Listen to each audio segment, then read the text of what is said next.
claim your God is in everything, right? So everything that the Africans was talking about, by their very definition, what had to been talking about God.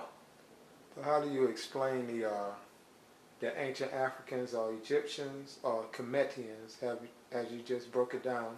Right. How do you explain the fact that they seem to be worshiping animals? Right. Excellent. The Africans were not worshiping animals. They was worshiping a creative force of God. Right? Or in their mindset, they was giving praise and do homage to the creative aspect of nature. Or the Netaru. Right? By the time you come to the Hebrew, they have Elohim. So even in their Bible, they don't say the one nothing created nothing. Kid you not. Right here, Genesis 1, watch this. It says, in the beginning, God created the heavens and earth. That word God there is not El, it's not Shaddai El, it's not Lord for Yahweh. It is the word Elohim. They were saying the creative forces in nature created the heavens and the earth.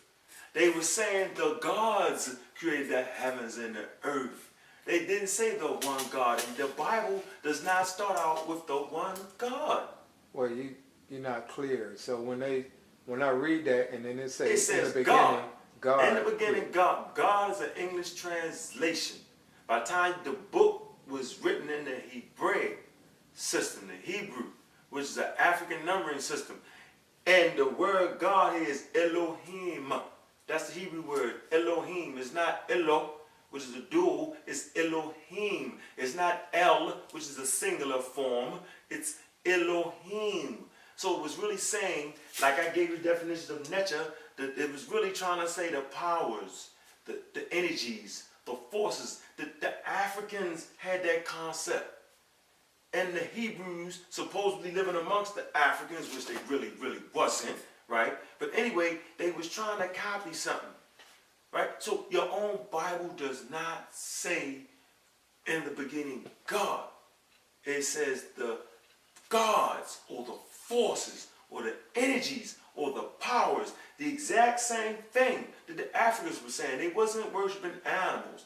They was worshiping, if you want to use the word worshiping, like I said, you take the hawk. The hawk had great sight. So the Africans was worshiping that gift from God. Great sight. Worshiping God. The great sight could only come from what? God, since it's only God.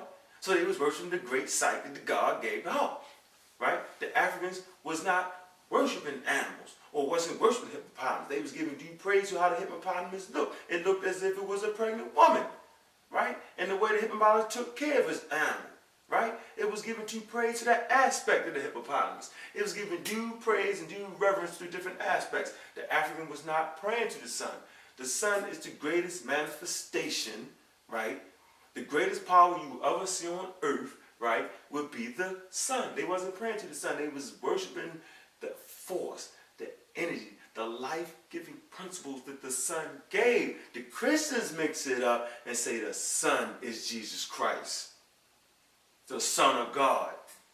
They mix that up because does not Jesus Christ give life to everything? They say in the beginning, the Son, Jesus was in the beginning, and through Jesus Christ all life came.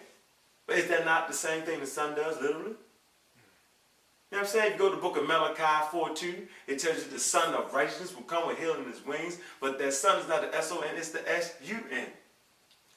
You know what I'm saying? The Africans wasn't praying to the animals. And to be truthful, an animal would have to be God, because there's nothing that exists in the universe but God, according to their definition. So if nothing else exists but God, then everything you looked at would have to be a piece of, an aspect of, what you calling God, or the natural root. The Africans just had it down to a science, because man, they was putting together different natural root, and by the time you put together a different natural root, right, by the time you come here, by the time you come to the Greenfield papyrus, they call it the Greenfield papyrus, because the guy Greenfield, they sold it to a guy Greenfield, right? By the time you come to this, you see this woman, Nut, right? being represented as the heaven. So right there it's telling you that your woman is heaven. And every black man know, right, that the woman is heaven. And we spend half our life trying to get back to heaven. You know what I'm saying? They say all birth and life comes from heaven, right? But then when you got the woman represented as heaven, right, you also have this nature right here. Shoot, which is the wind, right? But this deity has his hands pointing at the vagina, right? And at a breast, showing you that this is how all life comes into being. But then right here you have Gab. By the time you get to the Hebrew thing, right, it's called Gabriel, the angel Gabriel. Right? By the time you get to the Muslim, the angel Gabriel gave the Quran to Muhammad. Right? Earth God. Wind God. Right? The universe, the heaven God. Right? Using all, and then you got Kanun. Kanun. Right? The fashioner. The fashioner God. The fashioner of the Kanaba. The fashioner of the spirit, the soul. They give you all the science right here. They give you the science. But they was just using things that they were familiar with in nature.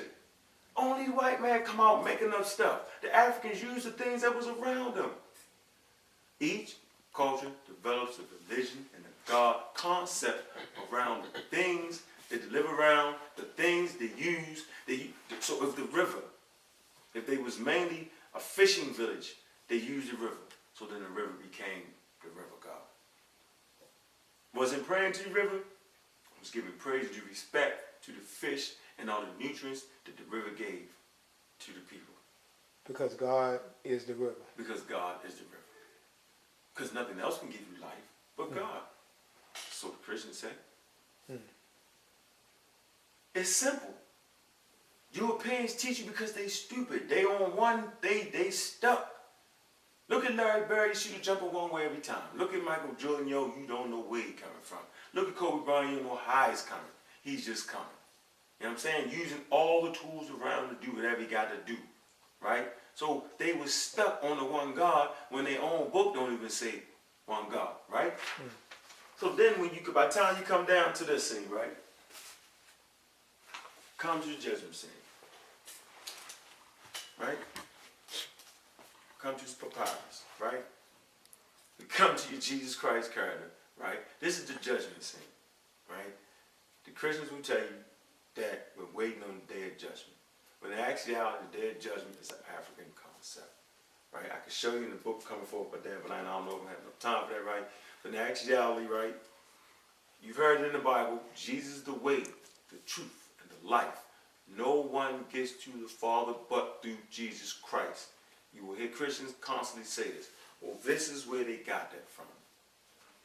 This character right here should be your Horus child, your Klesmessa child, right? And here's the deceased, right? And this Horus child is the way. But before he can get you to the way, he must first take you to right here, this deity. Must take you through the halls of Mount, right? Judgment. You have your double figure head. If you don't, if your soul does not well right, you get ate by the devil, right? Then you got Anubis, the jackal dove. It wasn't. This is considered a nature. This is considered a nature, right? All these different aspects of the nature, all different aspects. So they're saying that all aspects of nature will judge you, right?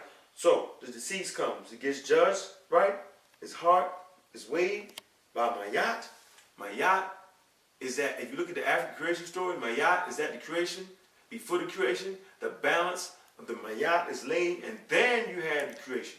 So truth, righteousness, justice, reciprocity, order, right, is laid before you have creation. By the time you come to the Bible, they care not about order, truth, righteousness, or justice. They just go ahead and create.